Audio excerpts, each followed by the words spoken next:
This is TV Podcast Industries. We're back with our 800th episode of TV Podcast Industries and lots of quizzes. You were right. You were right. I was wrong. You were right.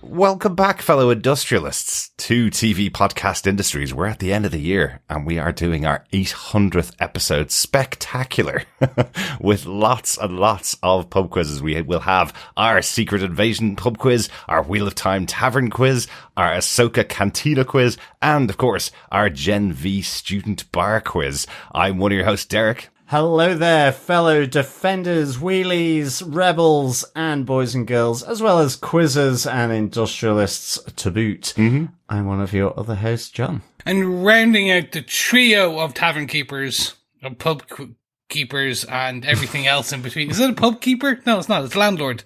Rounding out the also innkeeper, landlord. Maybe. Innkeepers, pub keeper, it's all the same. Yeah, I'm Chris. There you go. It's off the rails and we're only less than 2 minutes in.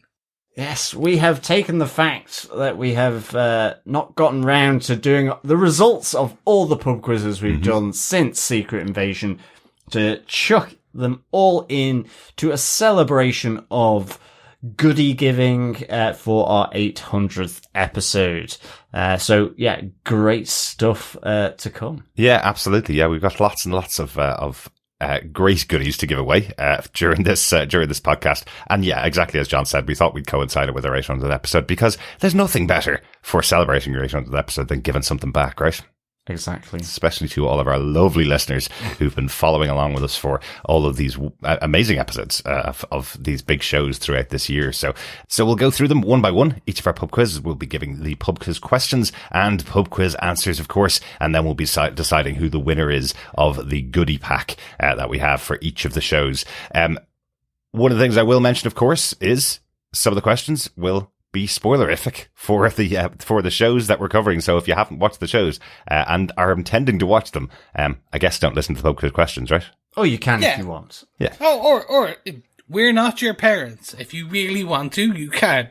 And just don't give out to us in the comment section. Yes, exactly. And of course, just think of us as your podcast Santas. Ho, ho, ho, indeed. Exactly. Who you call in a hoe? You, Chris. Okay, that's fair. But this is also going to replace our year-end wrap-up. We're not going to do another year-end wrap-up because we're talking about 4 different shows here. So we may talk a little bit about some of the shows we covered, of course, this year as memories are sparked by some of the questions we asked on the shows that we covered up to 5 months ago at this stage. I know.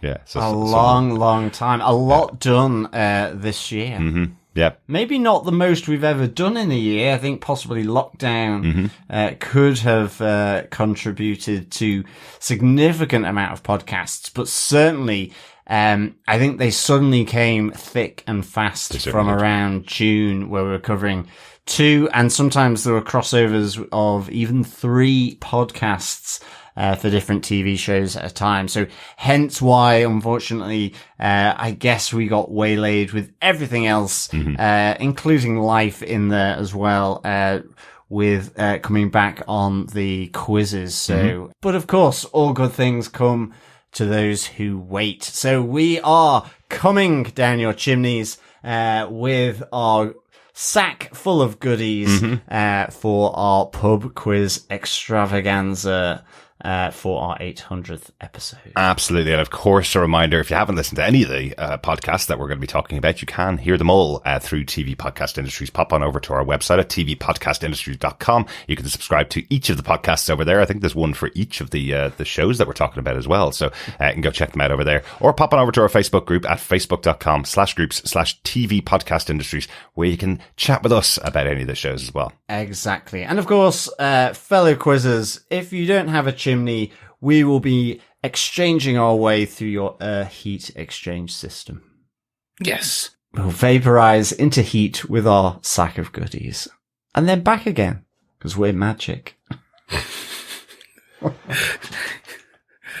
Yes, heat vaporized systems are all the latest rage on this podcast. But if you want to give back as well, don't forget you can head on over to patreon.com/TVPodcast Industries, where you can support our little old podcast going into 2024, as we kind of come to you with all the latest and greatest podcasts next year. Or just want to give us a one-off Christmas present or Kwanzaa present or any type of holiday gift, you can head on over to buymeacoffee.com/TVPI, where you can buy us a coffee or multiple coffees. It's up to you.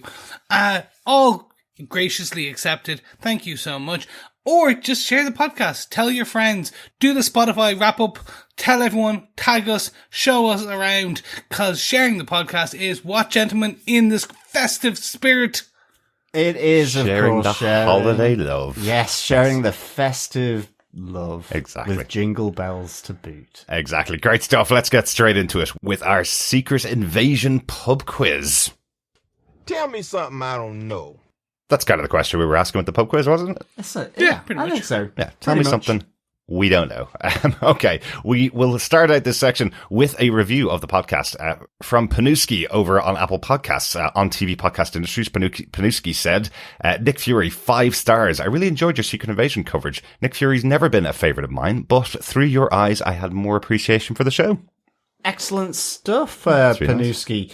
Nice. That's really good because, as well, I'm seeing a lot more kind of positive reviews, or I've heard a lot more as time has gone by, actually, on Secret Invasion. I think there was quite a lot of negativity around it, or just maybe a bit of neutral, could take it or leave it kind of attitude. And I do think more recently, and it was you, Derek, I think, that got me looking around this because of another podcast that you had listened to that really, really enjoyed it. And they don't normally cover TV shows. They're mainly movies, an American podcast. And so I just kind of looked. So I probably got, a lot more love like it deserved, I think, than, what it got at the time. Yeah, it was one of those shows that really fell victim to what is now becoming the Marvel attacks. So anything released by Marvel automatically has a lower score than anything released by any other studio. And overall, this is one of the shows that I really enjoyed this year.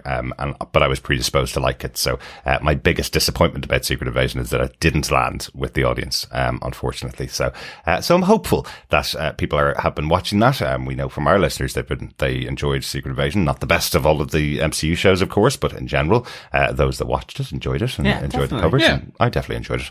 Absolutely. But let's kick into the pub quiz. As we said, that's the main focus of this, of course. We have one question for each of the episodes, and the fellow defender with the most answers right will get a copy of the recent collected Secret Invasion comic and a Nick Fury Funko Pop. Yes. But I do have to caveat that with subject to availability. That is true. It does depend on where the person is living, because I may not be able to get it delivered to them. That is true. I will come up with something else, but if that is not available. But I just want to say, if I can't get it and I can't get it sent to you, we'll think of something else for you.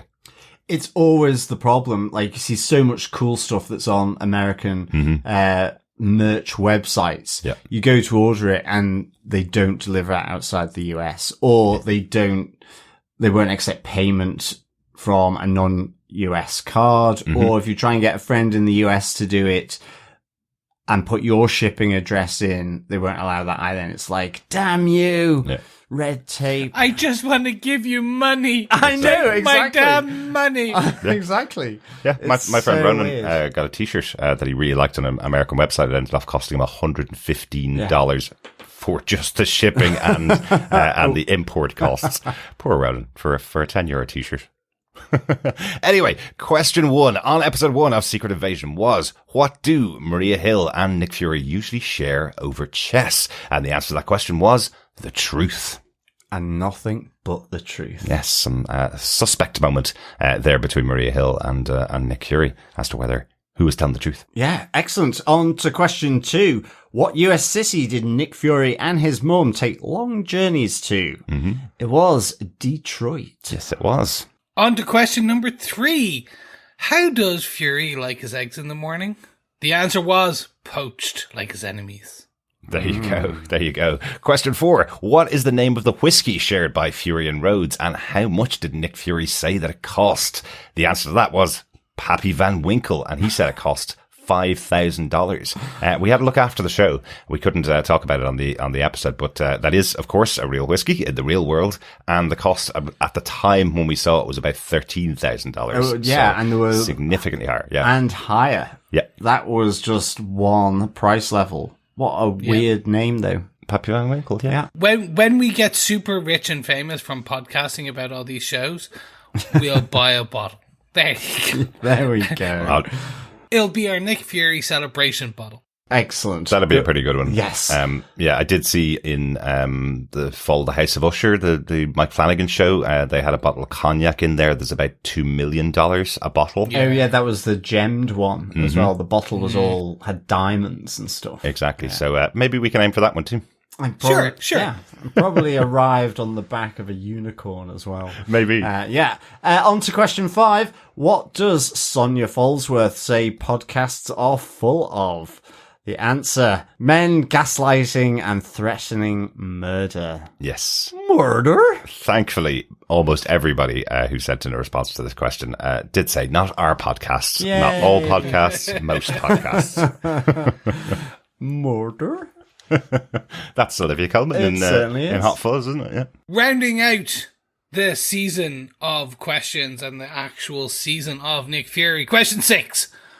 What are the 2 hospital units at either end of the corridor where Nick Fury confronts Rhodes? The answer was diagnostic testing and coronary angiogram. Excellent. We did get a response from Dr. Bob on this, who said if those two if those 2 locations were beside each other in a hospital, don't go to that hospital because they're not real and they shouldn't be beside each other if they are. Excellent. Diagnostic testing. I love that. It's a place where we diagnose by testing. Yes. Definitely made up for the hospital. Great stuff. We had a bunch of entries in for the Secret Invasion pub quiz, but not everybody got the question right. Exactly. Yeah. We had Dr. Bob Phillips, Felipe Fiorencio, Will Walton, Isadora Maya Sousa, Victor Sellers, Salima Kisler, Coffee and Vodka, and Lisa Weinrich, who all got all answers right for the Secret Invasion pub quiz. Yeah, congratulations everyone for getting all the answers correct. Mm-hmm. Yes, congrats on everyone. Now, let's put it into the electronic tambula that is good old Google. Mm-hmm. Hey Google, give me a random number between 1 and 8. Here's a random number. 2. 2! Ha ha ha ha! Yes, that is the one and only Felipe Florencio.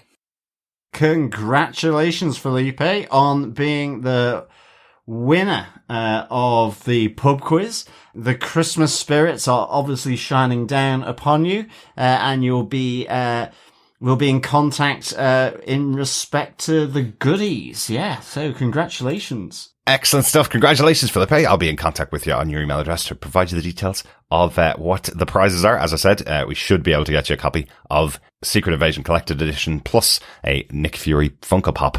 So I'll get your details from you for delivery of those. Yes. Well done. Yes, well done. And unfortunately, we can't get you a Maria Hill one because she's dead. She's no more. She is, like the dead parrot in Monty Python, deceased. Spoilers, Has Chris. left us. Hey, we already said we're doing spoilers. Yeah. We did, technically. To be fair. But yeah, I thought that would be a fun one. To end on our Secret Invasion. Because I'm still salty as hell about that. Really? Mm-hmm. I think I'm over that. I think overall, I'm happy enough with how that worked out in the show. Yeah, I mean, I'm kind of... agnostic. Right. Look at that. All three different perspectives there. Brilliant stuff. Thanks so much to everybody that entered the Secret Invasion pub quiz. We do have lots more opportunities in the podcast here to win one of the sets of goodies. Because next up, we're going to be going to a galaxy far, far away with our Ahsoka Cantina quiz.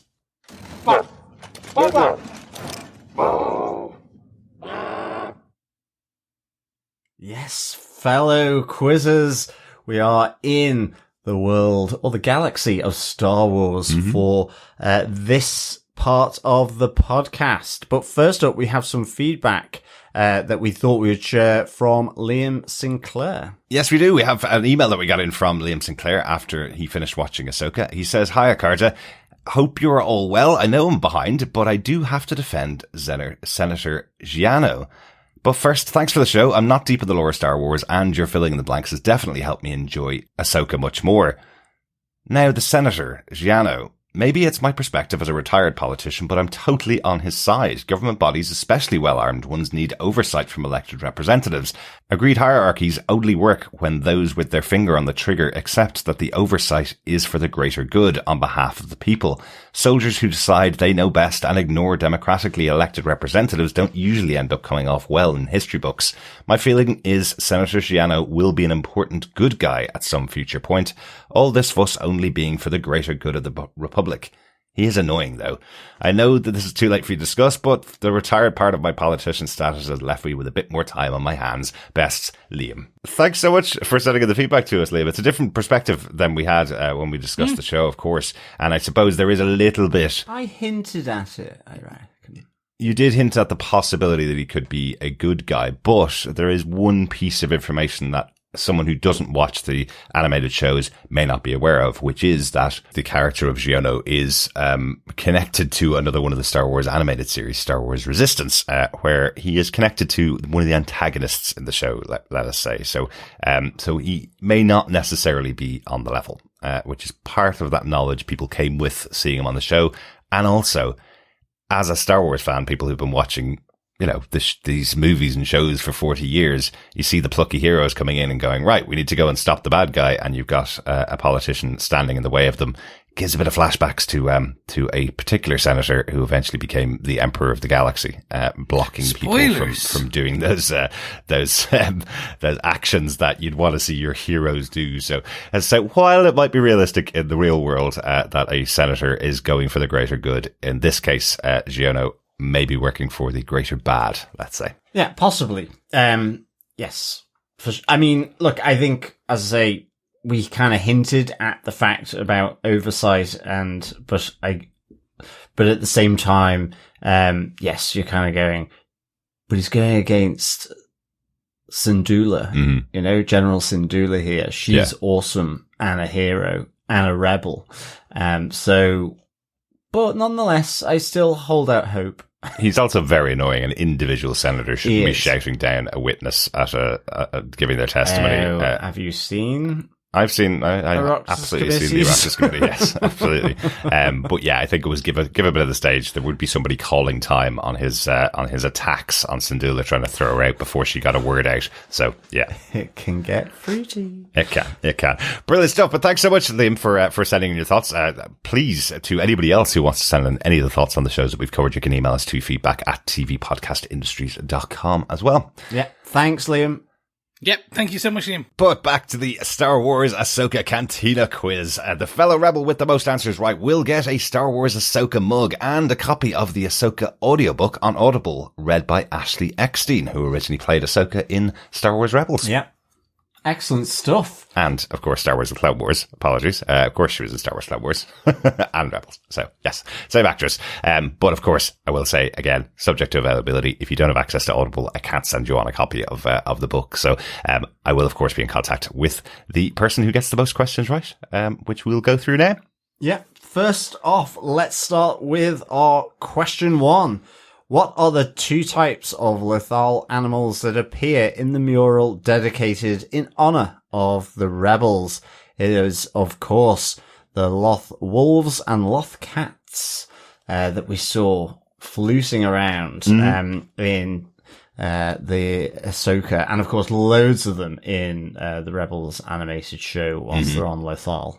Absolutely. Speaking of Lothcats, our chapter 2 question was, how many Lothcats' heads pop up out of the long grass on Lothal? And the answer was 2. 2 little kitties. Mm-hmm. Yes. Moving on to question number 3 for episode number 3. What Jedi technique does Huang believe Sabine Wren is not ready for? The answer is Satoshi. Yes, Satoshi, which is a reference to the blind swordsman Zatoichi. And I heard loads and loads of people and loads of articles calling it Zatoichi, even though it's spelt differently. It's just a reference. It's not specifically named after Zatoichi because it doesn't belong in the same galaxy, right? We're in a different That's galaxy. true. So they would have no idea who Zatoichi It is a galaxy far, far away. It is. It is. Like Marmite and Vegemite, they shouldn't be together. Well, definitely not, but I don't know how those two connect. Anyway, John, do you want to give us the chapter 4 question? Yes, question 4. How many X-Wing fighters accompany Hera's ship, the Ghost, to the Denab system? The answer, 5. 5 X-Wing fighters. And I don't think many of them survive their encounter arriving into the Denab system. They don't, and this was a really interesting one because I think almost everybody had challenges seeing how many were there. Lots of people thinking there was 4 originally and then coming back and revising their answers back to 5. So good question, John. Yeah. As always. Question number 5. What are the coordinates that Chopper gives Jason to locate Ahsoka? The coordinates were 323 Mark 157. No idea if those are coordinates for anything of interest in the Star Wars galaxy. Presume not. It's on a particular planet. I guess it's like a GPS coordinate. Yeah. Or something like that. Or latitude and longitude for the planet there that they were on. Oh, of course, yeah. I'm just wondering if there's any Easter egg reference that we're missing. Probably, but not one that I am aware of. Yeah. You telling me you don't know Mark down the road who gets us coffee? Mark 157, I remember him. Yeah, Mark 157. There you go. See, that's it. And he's getting 323 coffees? Mm-hmm. Exactly. Wow. He's a runner. He's a long time runner. It's from all the donations to buy me a coffee. Yeah, exactly. Yeah. Question number 6. How do the Great Mothers describe Sabine to Grand Admiral Thrawn? The answer is a loose thread. Yes, a loose thread. Probably not the worst thing she's been called. True, but definitely caused some problems for Grand Admiral Thrawn there when she arrived, right? Definitely. To question 7. Fellow rebels, what class of shuttle is Ahsoka's class of ship as called out by Captain Enoch? It is a T9 shuttle. Yes, it is. Yes, it is. And if you happen to see the Lego build, you'll probably have gotten that one really quickly because it is called a T9 shuttle there as well. And the final question on Chapter 8 of Ahsoka is, what is the call sign of the Night Trooper that Ezra finds and impersonates? The answer is LS757. I really like that. I like that Ezra does his usual impersonation of an Imperial officer. Yeah. That's a really standard thing that he would do throughout Rebels. It was something that he'd do every couple of episodes, take on the persona and the outfit of a Imperial. Yeah, and I always liked that he tended to go with a speeder Imperial uniform. Yes, he did. With the square helmet. Yes, he did. Yes, he did. But this time, a Night Trooper. Great stuff. We have lots of entries once again for the Ahsoka pub quiz. So thanks so much to everybody that's answered. Yeah, we have 7 entrants that got all the answers correct. So congratulations to all 7. They are Suzanne Nelson, Will Walton, Dr. Bob Phillips, Isadora Mea Souza, Philippe Florencio, Coffee and Vodka, and Lisa Winrich. Excellent stuff. Chris, do you want to put us out of our misery and let us know who won the Ahsoka Cantina quiz? Yes, Tombola. Here we come. Yes, happy to. Hey Google, randomly give me a number between 1 and 7. 7. Ha ha ha. Well, congratulations, Eliza Winrich. You are the winner of the Ahsoka Cantina quiz. So those goodies will be speeding their way in a T9 shuttle to you, no doubt. Maybe not included, the T9 shuttle. Yes, I'll be in contact with you, Lisa, to get your details for the Audible book and for the mug to get them sent out to you as soon as I can. Brilliant stuff. I think it's time to get a bit more medieval here on the TV podcast industry's 800th The episode. oldie TV podcast. Yes, the fantastical, if you will.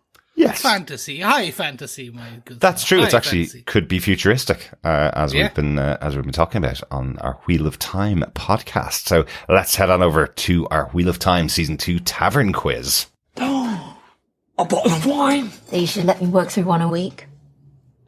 It's been a while since I could have a drink with someone. Sorry, are you coming on to me? Oh, please. Move. Come on. Yes, anytime anyone offers me a drink, I do ask, are they coming on to me? It is a typical Irish thing, you do know. Yes, it is. It's a hazard of going to a pub. It is. Yes, that's Matt there and Min giving us our intro to our pub quiz. And yes, M&Ms of the Wheel of the Time. M&Ms of the Wheel of Time. Yes. Yes. Oh my God. Does that make Min the green M&M? But what M&M does that make Matt? I'm curious. Is he the brown one, the yellow one, the red one? I'm The salty presuming red he's one? the peanut M&M. He could be. I'm not going to explain Full that. of I nuts. have no idea. Yes, fellows, we have a number of entries. And remember, the fellow wheelies with the most answers right get a copy of the first 2 audiobooks in the Wheel of Time series on Audible, read by Moraine herself, Rosamund Pike. And again, this is subject to availability about where you are, etc., etc., etc. But don't worry, because if not, we'll find something else suitable in the Wheel of Time genre. Absolutely. I think one of the real shocking things to me, considering Wheel of Time is a Prime Video show, is that how little collectibles there are available for the Wheel of Time on Prime, on Amazon Prime. Why would you not have a massive store filled with loads and loads of items? But, I guess Wheel of Time caps are not something that go well with Wheel of Time fans, but I thought I'd find loads more. Yeah, it's weird, isn't it? I think Bezos just likes shiny objects. Sort of, must do this, must do that, must shoot something off into space. Oh, must do the other. That's Elon Musk. Yes. Wrong one. I guess they all do it in the end. But they don't like selling shiny objects, which is what I'm looking for. It's weird. Yeah. Anyway, at least we have a wonderful audiobook from Rosamund Pike doing the first 2 books in the Wheel of Time series. They are fantastic. They've gotten great reviews as well. So if you haven't read the series, hopefully we'll be able to gift those to you. Yes. Now, let's kick it off with the first question from episode 1. How many marks in total does Doman leave with after speaking with Moraine in Varen's house? The answer is 11 marks. Now, this is a tough one. Mm-hmm. He got 1 mark for the poem and 10 to assist with him getting away safely from his tales. Yeah, and Derman's that trader who ended off with Lanfear trying to get rid of the other seals towards the end before Lanfear realised that they had been broken already. Yes. But yes, good to have him pop up at sort of bookends of the series. Absolutely. Our episode 2 question. What 2 moves would Errol the patient do to Jan the orderly the next time he sees him? Errol says, parting the silk and reaping the barley before he can right himself. Those are the 2 moves that he was going to do. So, really like that. Those are quite detailed in the book as to what parting the silk and reaping the barley are. So, a nice little call out for those. Yep, Cat on a Roof, and many others are also in that too. Mm-hmm. I love Cat on the Roof. That's just the more fun one for me. Yeah. And I guess if you've got a flaming sword, it could be Cat on a hot tin roof. Maybe. Exactly. Maybe. But on to question 3 from the 3rd episode. What wine does Legane request from Rand before he'll help him to control the One Power? It is Gildem wine, which is a fruity red with hints of blackcurrant and plum, I believe. Maybe. I'm joking. Yeah, I have no idea. If it was Game of Thrones, you'd know because they did put out a whole series of wines based on all the houses of Game of Thrones. But again, Prime Video don't seem to want money, so they haven't put out wines based on all of the things mentioned in Wheel of Time. Yeah. Or I guess maybe a little more uncouth, it's 14%. It might be. It'll get the job done. Yeah. It's basically like Franciscan monk wine. Yeah. Right. From episode 4, we had the question, what animal do the Wolfpack project to parent in a lice to show them the way to their meal? The answer is a big old stag. Yes. Or just a stag. You can we would be happy with just a stag. I added a big old. Yes, little flashbacks to Harry Potter, with a stag appearing to guide the way, right? Yeah, absolutely. Sure, but this came first, so technically no. Technically Harry Potter ripped off this, if you really want to go there. Oh, I'm absolutely certain the Harry Potter books ripped this off, but I guess the movie visuals were before the TV show here, right? True, So fair. There you go. What came first, the chicken or the egg, the Harry Potter or the Wheel of Time? The wheel weaves as the wheel wills, I guess. I guess so. Oh, look at that, ladies and gentlemen, and fellow wheelies. No comeback on that attempt. one. Oh, I did kind of muff that up in the middle of it. No one heard it. It's fine. Moving on to the next question. Yes, episode 5, the question, what aspect of civilization does Elias Wolfbrother miss most? Of course it's beer, and anybody who takes part in our pub quiz questions will always know there'll be a question about beer or wine if it's in the episode, right? As much as we can do. Yeah, we've already had 2 for this season so far, for Wheel of Time season 2. Exactly. On to question 6. What is the prison where Egwene is held known as?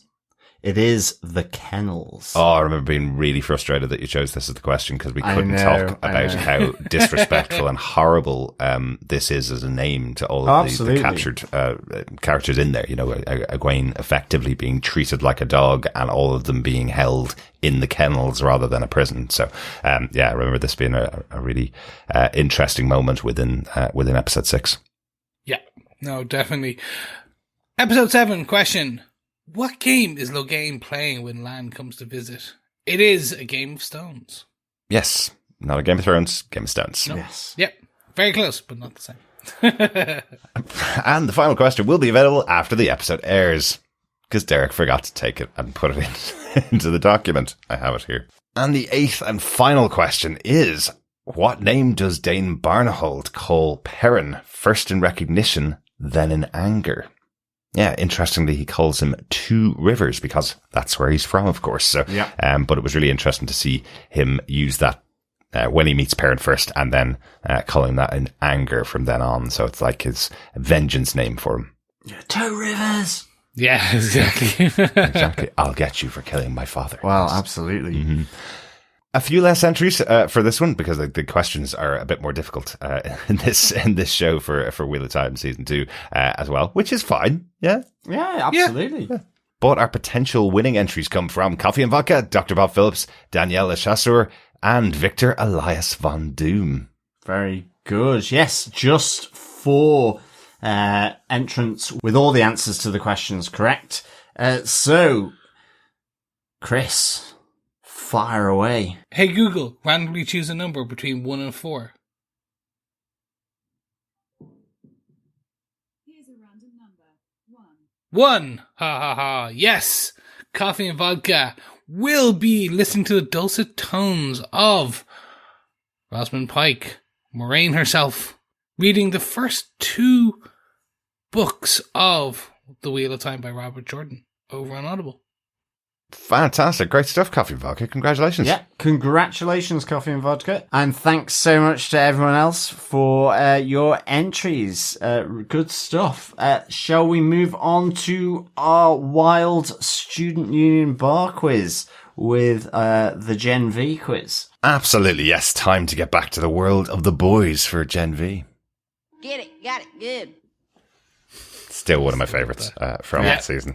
Still love it. It says every time, get it, got it, get it. It was in the original trailer. I've heard it about 100 times since and still love it. Great stuff. But we're going to start out with a few bits of feedback and a review. This is our most recent podcast that we were covering. We don't always get the best of reviews out there, but do want to say The Boys is the biggest show on our network.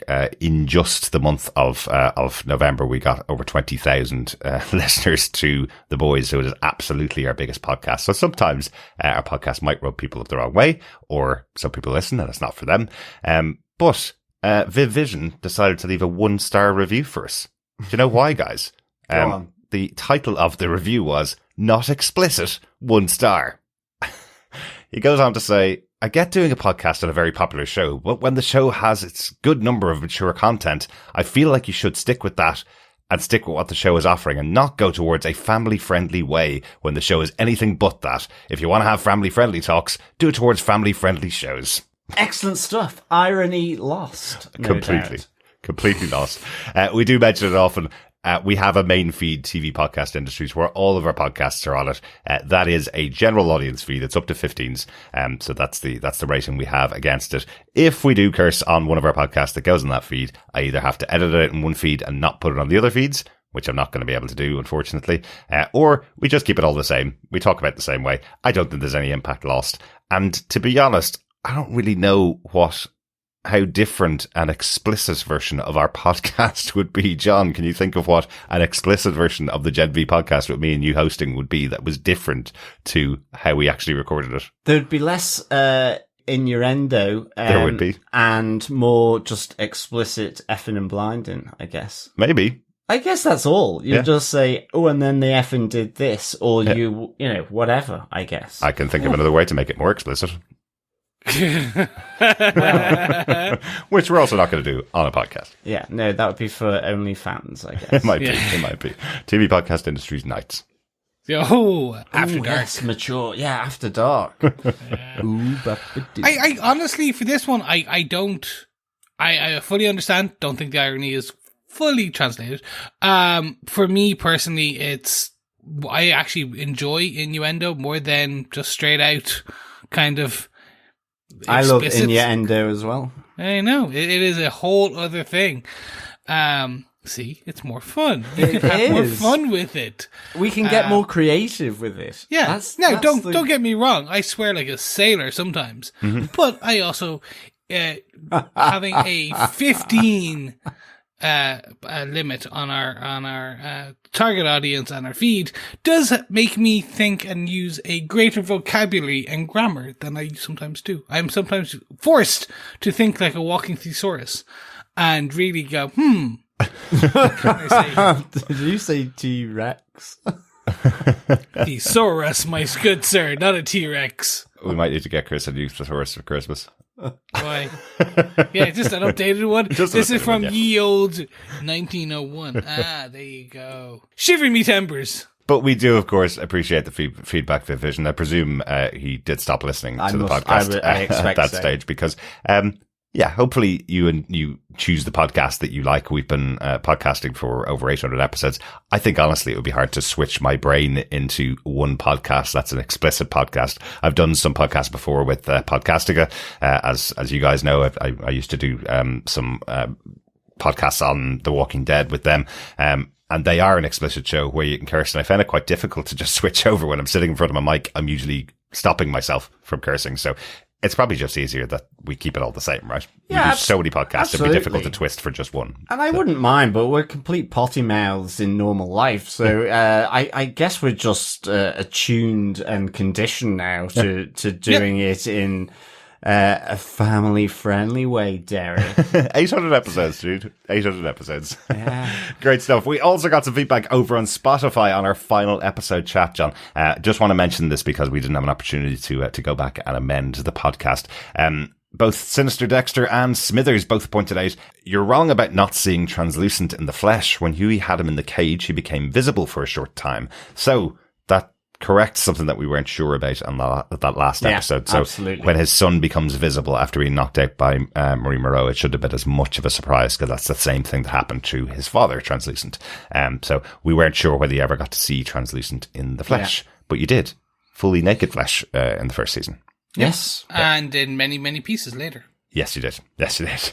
Great stuff. Thanks so much for that feedback. And just to mention again, for those of you that do listen to us over on Spotify, you can leave your thoughts on any of our episodes over there. There's a little Q&A button where you can send in feedback directly through there as well. Good. Yeah, and you can also leave us a review. Throw some stars up there because you know what? It does help with discoverability. Yes, it does. And given that 1-star review we got over on Apple Podcasts, it'd be great if we got a couple of 5-star reviews to push that off. But then again, a 1-star review saying that it's not an explicit podcast isn't really that bad for us, is it? No. Good stuff. Well, let's get on to our Gen V pub quiz. And the prize for this one, the fellow boy or girl, or variation thereupon, with the most answers right will get an exclusive Godolphin University Letterman jacket. This is the big one. Yeah, this is on its way to us at the moment from the wonderful friends over at Prime Video who were able to reserve one of those from a promotion event. So once we get that in, we'll get that sent out to the person absolutely. with all the answers. Yeah, Good stuff. So, fellow boys and girls, on to the answers for the questions in our student bar quiz. First off, question 1. What year was the Red River Institute for Orphan Soups established? It was 1965, same year as Chris's birthday. Yeah, so close to 1969. So close. that's Chris being significantly older than I us. know, that's why I said it, because he's not. But I will give you some real facts. It is the same year that Godolphin University is established in this show. And is also one of the best albums by the Afghan Whigs. So go out and buy that if you haven't heard that. An excellent That is album. true. 1965. But there is, of course, a reason why Red River Institute and Godolphin University were established the same year, which we find out as the show went on. Yeah. So all planned. Question number 2. Which band did Andre's father, Polarity, save at Lollapalooza when he was young? The answer was Matchbox 20. Yeah, I didn't know he was that old. Yay! Well, Dig at them. I love Matchbox 20. I did back in the late 90s. I was Yeah. going to say the late 1900s. Oh, yeah, okay. Late 90s. Same time, roughly, as all that kind of vibe going on, as well as Goo Goo like... Dolls. Yeah, exactly. It was that kind of... Yeah, Goo Goo Dolls are Thing. another example Yeah. of this terrible bands that just formed to try and ride the wave of good rock music in the 90s and I like Goo ruined Goo it. Dolls as well. I know. You like Well, one song one by song. Goo Goo Dolls. I know Yeah, you do. exactly. You didn't even need to say it, John. And probably the same with Matchbox 20. No, I actually bought albums for Matchbox 20. Name me 3 songs. I've not listened to them since the 1998. Fantastic. That's why I've never I heard was riding the wave. I love it. On to question 3 for episode 3. The question was, what free drink does Kate want to get at the Professor Birkenhoff Memorial Gala? #ThinkBrink. The drink that she was trying to get was Grey Goose vodka, of course. Yeah. Yes, continuing our trend of if there's a drink related question, we're going to do it. Question number 4. What 2 signs does Tech Knight observe on Dean Shetty to show she has something to hide as he questions her in her office? Bonus point, what other thing does Tech Knight observe about her? The answers were bead of sweat on the brow, adrenaline seeping from the pores, and he also notices she's ovulating. Yes, Tech Knight using his powers and very special abilities there to really get under the skin of Shetty. Yeah, definitely. Little does he know that she is more than a match for him. Absolutely. Yeah, really like that sort of confrontation after this threat from him. But on to question 5. What ranking at Godolphin University does Emma reach after her TikTok growth spurt? The answer is 88. Yes, it is. That's pretty high for a newbie in the Godolphin University. Definitely. Marie's obviously a massive surprise, but that's because she saved loads of people on campus, according to the press.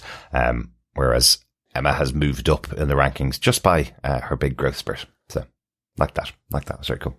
Question 6 on episode 6. How many years does Dean Shetty discover that Kate was locked in her room by her mother following the incident with her brother Caleb? That's 9 years locked in her room.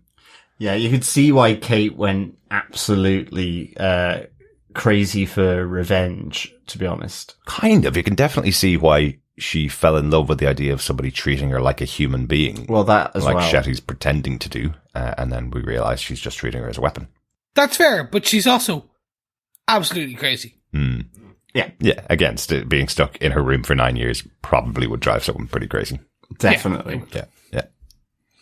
On to question 7. What does Dean Shetty have in her cupboards? And it's not British tea.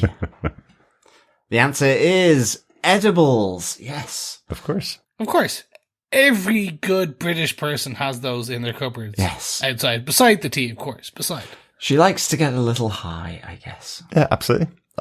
I think that's what makes Andre pretty impressed with Dean Shetty for a second. Well, there. exactly. Hang on a second. The dean of our school has edibles in the press. She probably needs it after dealing with students like 24/7. I was Probably. going to say, like all good teachers. Yeah. Final question for episode 8. What is written on the front of Sam's sweatshirt? The answer is vintage supply. Yes, much like where he got that sweatshirt from, it is vintage. We have a number of entries who got all of the questions right. Yes, lots of different types of questions in this round.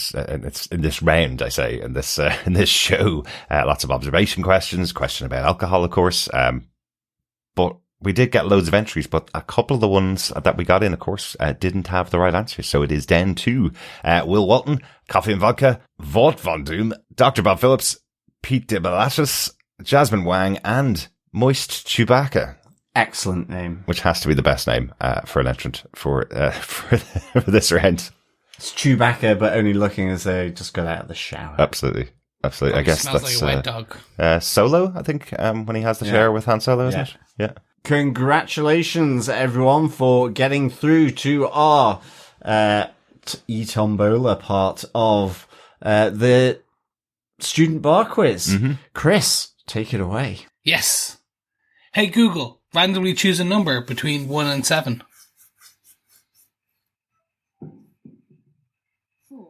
4. Congratulations, Dr. Bob Phillips.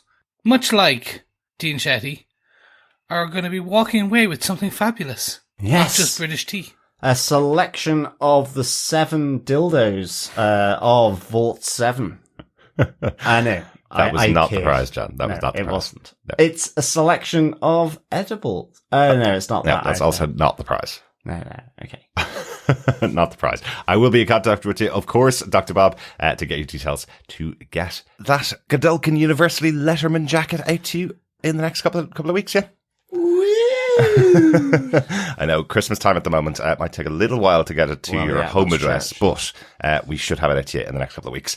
Great stuff. That wraps up all 4 of our pub quizzes and all 4 of the shows that we've been talking about and been giving out pub quizzes. We will have more pub quizzes coming up in 2024. Going to give it a little break for What If, the next show that we're covering here on the podcast. But we will be back, of course, in 2024 with more great pub quizzes. Yeah, a big thank you to all the fellow quizzers who have sent in their answers to the questions of these 4 pub quizzes that we've gone through. It's really great to get your engagement and chit chat as well, because we don't sometimes just get the answers. We also get a bit of feedback as well. So all good stuff. Absolutely. Yeah. I hope you had a lot of fun. We always have a lot of fun putting together the questions for the pub quiz as we go, and I hope you had a lot of fun.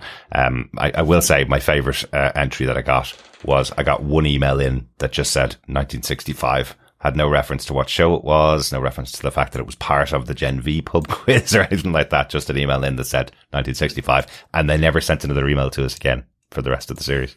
But so that's actually a secret code. That was not even an entry. That was like the Illuminati are reaching out to you and you failed. Exactly.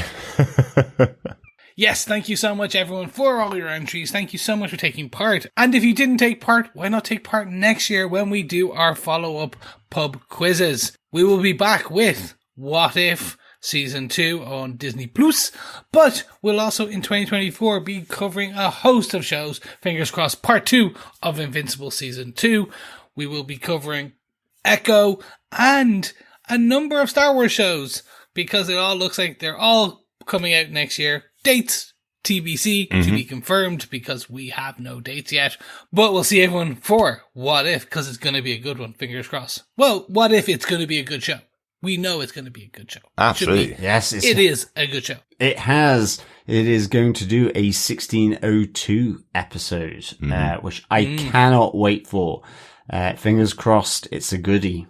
Yeah, absolutely. Based on the Neil Gaiman comic book for Marvel 1602, which is definitely one of our favorite alternate verse version of Marvel. So it'll be really exciting. Still unsure exactly how we're going to be covering What If, because episodes are being released from the 22nd of December, one a day for 9 days. So that's going to be very difficult to podcast on when we're all traveling in away. So we'll get back to you. Of course, we will release episodes as soon as we possibly can and as close to the show as possible. But if you want to interact with us, tell us what you thought thought of the episodes, you can always email us to feedback@tvpodcastindustries.com, or, of course, pop on over and join us on our Facebook group at facebook.com/groups/TV Podcast Industries. Thank you so much for joining us for all of the podcasts we've been doing throughout 2023. But, of course, a huge congratulations to all the winners of our pub quizzes this year as well. Yes, absolutely. Big congratulations to Felipe Florencio, to Liza Winrich, to Coffee and Vodka, and of course to Dr. Bob Phillips. Well done. I'll be in contact with you this week to get you details for where to send your goodies. Excellent stuff. And once again, thank you to everybody who's joined us throughout the 800 episodes so far of TV Podcast Industries. Actually, 810. We just didn't get around to recording the 800th episode when it actually happened. I can't even remember which one it was. I think it was Loki episode 4, maybe, right in the middle of Loki. So it didn't seem special enough to celebrate our 800th episode. So thanks so much for all of you who've joined us. All of you have shared the podcast. All of you have interacted and sent feedback with it to us. All of you have entered the pub quizzes over the time. And of course, to my fellow co-hosts, John and Chris, for joining me over the course of the 800 episodes as well. So it's been lots of fun. Yeah. And lots more to come. Absolutely. Thank you so much, fellow defenders, industrialists, and Gothamites, of course, as well, for all the support over 800 episodes. I was almost going to say 800 years. No, not that many. That would put me very old. Very Absolutely. old indeed. Yes, thank you so much to all of our listeners, to my fellow co-hosts. I would not be able to do this without you because I would just be talking to myself, and no one wants to hear that. Yes, and a special thanks to Derek, our illustrious editor, who does the podcast with us and then toils away into the wee hours by himself with red wine or white wine or just a big thing of coffee. So yes, send him your love, fellow industrious. You know you need to because we love him as much. Thank you so much, and we'll see you later this month for What If. Absolutely. Coffee in the morning, wine at night, Chris. That's how I can tell the difference between morning and night when I'm editing loads of podcasts. But it's also an Irish coffee in the middle of the day, right? So Potentially. that's kind of midday, that kind of when it's coffee and alcohol. Yeah, not while I'm working though. Okay. Yeah, I was going to say, this is really starting to get dubious with Derek's drinking habits. He has champagne for breakfast, don't you know? It's a mimosa, my dear. Mimosa! Box fizz all the way. With that, we'll close out our podcast. Thanks so much for joining us. Talk to you again next time. Yes, thank you so much, and we'll speak to you again soon. Yes, Merry Christmas, fellow listeners. It's great to go through these quizzes with you. Keep those answers rolling in for 2024. Of course, until we see one another again soon under the mistletoe, keep watching, keep listening, keep watching, keep quizzing, and thanks for all your support. Bye. Bye. Bye. You were right. You were right. I was wrong. You were right.